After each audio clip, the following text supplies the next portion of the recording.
आर'नाइ 5G YouTube channel नायगिरि लोगो नोंथांमोननिसिम दिनैनि गोदान भिडिअआव आरो फिन खेबसेबाव बरायफिनबाय। दिनैनि गोदान भिडिअआनो जाहैबाय PM किसाननि नोंथांमोननो मोनसे बिग आपडेट लानानै फैदों, जाय बिथांमोना PM किसान सन्मान निधि योजना स्किमनि जोहै 2000 रांखौ मोनबाय थायो। नोंथांमोननि थाखाय मोनसे बिग आपडेट लानानै फैदों, जाय बिथांमोना गोदानै PM किसानाव एप्लाइ बानायदों, लोगोसे जाय बिथांमोना PM किसानाव अलरेडि एप्लाइ बानायनानै दोनदों नाथाय रांखौ मोना, आरो जाय बिथांमोना रांखौ मोनखाबाय थायो, नोंथांमोननिबो मोनसे बिग आपडेटखौ जोङो दिनैनि नैबे भिडिअनि गेजेराव नायगोन। गोबां खेथियकफोरा PM किसाननि रांखौ मोननाय नङा, मानो होनोब्ला नोंथांनि गासैबो स्टेटासा जुदि अके गैयाब्ला नोंथांनि स्टेटासा माबायदि देखायनांगोन, जोङो बेनि A to Z आपडेटखौ दिनैनि नैबे भिडिअनि गेजेराव नायगोन। बे PM किसान सन्मान निधि योजना स्किमनि नोंथांमोननो रां सोनायनि आपडेटखौ आं हरखांबायमोन। नैबे 2024 बोहैथि दाननि 5 अक्ट'बर खालि नोंथांमोना प्रधानमन्त्री किसान सन्मान निधि योजना स्किमनि 2000 रांखौ नोंथांमोना डाइरेक्ट नोंथांनि बेंक एकाउन्टआव मोननो हासिगोन।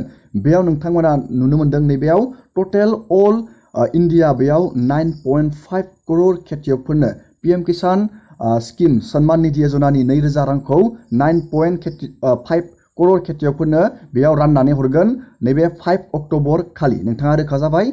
आरो बे PM किसाननि एबारनि नैबेयाव बाजेटआ नोंथांमोना नुनो मोनदों, नैबे 20,000 करोड़ बेयाव फैसा बाहायगोन गभर्नमेन्टआ PM किसाननि 18थि इनस्टलमेन्टआव। नाथाय जोंनिया प्रब्लेमा नैबेसो, नैबे PM किसाननि 18थि इनस्टलमेन्टआव नैबेयाव 9.5 करोड़ खेथियकफोरा मोनगोन। नाथाय बे 9.5 करोड़ खेथियकफोरनि गेजेराव गोबां रां मोननायनिफ्राय जानगाराव थानांगोन। नोंथाङा जुदि रांखौ नोंथांनि बेंक एकाउन्टसिम मोननो सानदों, अब्ला नोंथाङा मा प्रसेस मावनांगोन, जों बेफोरनि आपडेटखौ सावरायगोन। लोगोसे नोंथांनि स्टेटासखौ नोंथाङा बोरै चेक बानायनानै बेयाव गासैबो नोंथाङा डिटेल्सखौ नायनानै नोंथाङा बेयाव बोरै रांखौ मोननो हागोन, जोङो दानिया बेनि A to Z आपडेटखौ नायदिनि। नोंथाङा भिडिअखौ जोबजासे नायलांबाय थाबानो जाबाय। आरो बेफोरबायदिनो नोंथाङा बर' रावै गोदान गोदान आपडेट, गभर्नमेन्ट स्किम, डिजिटेल खौरां मिथिबाय थानो थाखाय नोंथाङा चेनेलाव गोदानबा चेनेलखौ साबस्क्राइब खालामबानो जाबाय। दानिया जोङो स्टेटासखौ नायदिनि।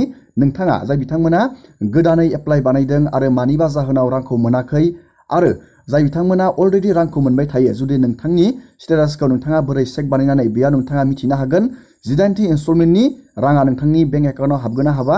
मानो होनोबा गोबां प्रब्लेम जानानै थायो। नोंथाङा सम थानायावनो जाहाथे थिक खालामना लानानै नोंथाङा PM किसाननि 2000 रांखौ मोननो हायो। दानिया जोङो नायदिनि प्रसेसखौ।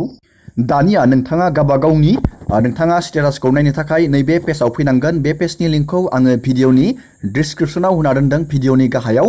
आरो लोगोसे नोंथाङा गुगोलाव pmkisan.gov.in बेखौ सार्च खालामब्लाबो नोंथांमोना मोननो हागोन नैबे पेजआव फैनानै। गिबियावनो नोंथांमोननो आं मोननैसो आपडेट खोथा हरग्रोनि। गिबियावनो नोंथाङा PM किसानखौ एप्लाइ खालामनानै नोंथाङा जुदि रां मोननो थाखाय बेयाव नोंथांनि स्टेटासा डिस्ट्रिक्ट लेभेलाव एप्रुभ जानाया गोनांथार। आरो बे डिस्ट्रिक्ट लेभेलाव एप्रुभ जानानै नोंथांनि KYC नोंथाङा KYC होनाया मेन्डेटरि। KYC होआबा जुदि नोंथाङा बेयाव रांखौ मोना। लोगोसे DBT खौथ' आं नोंथांमोननो खोथा हरबाय थाखादों, डाइरेक्ट बेनिफिट ट्रान्सफार बेयो आधारजों बेंक एकाउन्टजों लिंक थानाया बेयो मेन्डेटरि। नोंथाङा बेखौ थाबैनो बानायबानो जाबाय। बेखौ नोंथाङा चेक बानायबानो जाबाय। आधार कार्डनि होम पेजाव थांनानै बेखौ चेक खालामनो हायो।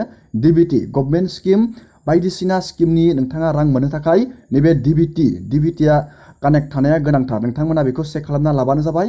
आरो लोगोसे PM किसानाव मोनसे प्रब्लेम, लेन्ड शेडिंआ नोंथांनिया बियो अके थाथारनांगोन। नोंथाङा लेन्ड शेडिंखौ एग्रिकालसार अफिसाव थांनानै नोंथाङा बेनि बागै आपडेट लाहैनो हागोन। नोंथाङा बेखौ जुदि लेन्ड शेडिंआ जुदि न'बा नोंथाङा बेखौ थिक खालामनानै लाहैनो हागोन। दानिया जोङो नैबे PM किसाननि स्टेटासखौ नायगोन। गिबियावनो नोंथाङा रांखौ मोननो थाखाय नैबेयाव अफिसियेल आपडेट होखादों PM किसाननिफ्राय नैबे 05 अक्ट'बर 2024आव नोंथांमोना बे 18 इनस्टलमेन्टखौ मोननो हासिगोन। गिबियावनो नोंथाङा बे पेजखौ बोखोनानै नोंथाङा नैबेयाव नुनो मोनदों नाउ इउआर स्टेटास। बे नाउ इउआर स्टेटासआव क्लिक खालामनांगोन। बेबायदि आङो दानिया बेयाव क्लिक खालामबाय। नोंथाङाबो बेबायदिनो गावबागावनि मबाइल फनावनो चेक खालामना लानो हागोन। नैबेयाव नोंथांनि रेजिस्ट्रेसन नं, जेब्ला नोंथाङा PM किसान एप्लाइ बानायदोंमोन, बेयाव जुदि नोंथाङा KYC होबायब्ला नोंथाङा बेयाव मोनसे रेजिस्ट्रेसन नं मोनगोन। नैबेयाव बहायनांगोन आरो नैबे केपसाखौ नैबेयाव बहायनांगोन। आरो जुदि नोंथाङा बे रेजिस्ट्रेसन नंखौ बावबायब्ला नोंथाङा नैबे नाउ इउआर रेजिस्ट्रेसन नङाव क्लिक खालामनानै बेयाव नोंथांनि आधार कार्ड, नोंथांनि बेयाव आधार कार्ड नैबेयाव मबाइल नाम्बारबो होजागोन आरो आधार कार्डजों होनानै नैबे केपसाखौ नैबेयाव बहायनानै मोनसे अटिपि होबानो नोंथांनि अट'मेटिक बे रेजिस्ट्रेशन नाम्बारा फैगोन आरो नोंथाङा नैबेयाव इन्टार खालामनानै नोंथाङा बेयाव स्टेटासखौ नायनो हागोन। दानिया आङो बे प्रसेसखौ बानायनोसै नैबेयाव आंनि बेयाव रेजिस्ट्रेशन नंखौ होनोसै आरो नैबे केपसाखौ नैबेयाव होनानै नैबेयाव अटिपि थुनानै आङो बेयाव गासैबो नोंथांमोननो डाटाखौ खोथाहरनि। दानिया नोंथाङा अटिपिखौ बहायखांनानै नैबे पेजाव फैगोन। दानिया नोंथाङा बेयाव सिम्पल बेयाव नैबेदि थागोन नैबे इलिजिबिलिटि स्टेटास, बे इलिजिबिलिटि स्टेटासाव नोंथाङा क्लिक खालामबानो नैबेयाव नोंथांनि गासैबो डाटाखौ नोंथाङा नुनो मोनगोन। PM किसानाव नोंथाङा रां मोननो थाखाय नैबेयाव मोनथाम अपसन दं।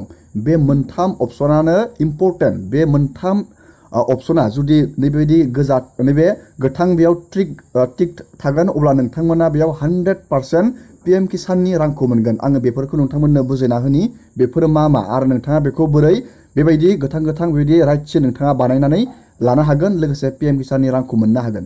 नैबे आं नोंथांमोननो गिबियाव मोनसे आपडेट हरग्रोनि। नैबे लेन्ड शेडिं, बे लेन्ड शेडिंआनो जाहैबाय नोंथांनि हानि बेयो प्रमाण पत्र। बेयाव नोंथाङा बे हानि नोंथाङा बेयाव नोंथांनि लेन्ड हल्डिं बा नोंथांनि हानि डकुमेन्टखौ नोंथाङा बेखौ गोनांथि जागोन। जुदि नोंथाङा नैबे लेन्ड शेडिंखौ जुदि नोंथाङा नैबेयाव राइट सिन खालामोब्ला नोंथाङा बेखौ PM किसानाव एप्लाइ खालामनाय समाव होबानो नैबे लेन्ड शेडिंआ नैबे येस जागोन। आरो जुदि बेयो जायाखै नोंथाङा एग्रिकालचार अफिसाव थांनानै नोंथाङा बेनि बागै खौरां लाबानो जाबाय। बिथांमोना नोंथांनि बे प्रब्लेमखौ सल्भ बानायना हरगोन आरो नैबे टिक जागोन। आरो नैबे EKYC स्टेटास, EKYC स्टेटासा नैबे येसआ जुदि बेबायदि खोथैदों अब्ला दान जाबाय। नोंथांनि EKYC होनाया बे इम्परटेन्ट, मस्ट इम्परटेन्टआ जाहैबाय EKYC। EKYCआ गोनांथार। बे EKYCआ जुदि न' जानानै दं अब्ला नोंथाङा CSC सेन्टाराव थांनानै नोंथांनि आखाइनि फिंगारप्रिन्ट नोंथाङा होनांगोन, अब्ला नैबे येस जागोन। नोंथाङा जुदि बेयाव न' खुलिदोंब्लाथाय बेखौ थाबैनो नोंथांनि खाथिनि CSC सेन्टाराव थांनानै बेखौ बेबायदि राइट सिन खालामनानै लाबानो जाबाय।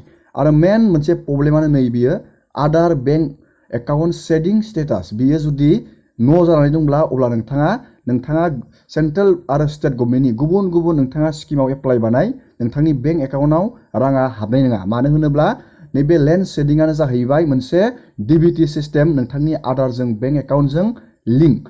जुदि बियो न' जानानै दं अब्ला नोंथाङा आधार कार्डजों बेंक एकाउन्टजों लिंक बानायनो नांथारगोन। होमबासो नैबे येस जागोन आरो नोंथाङा रांखौ मोननो हागोन आरो नोंथांनि KYCनि नैबेयाव डेट थागोन। जुदि बे मोनथाम नोंथांनि अपसना बेयाव राइट सिन खोथैदो अब्ला नोंथांनि PM किसाननि रांखौ रावबो होबथानो हाला। नोंथांनि बेंक एकाउन्टआव डाइरेक्ट 5 अक्ट'बराव नोंथांमोना मोननो हासिगोन। नोंथांमोना बुजिबाय।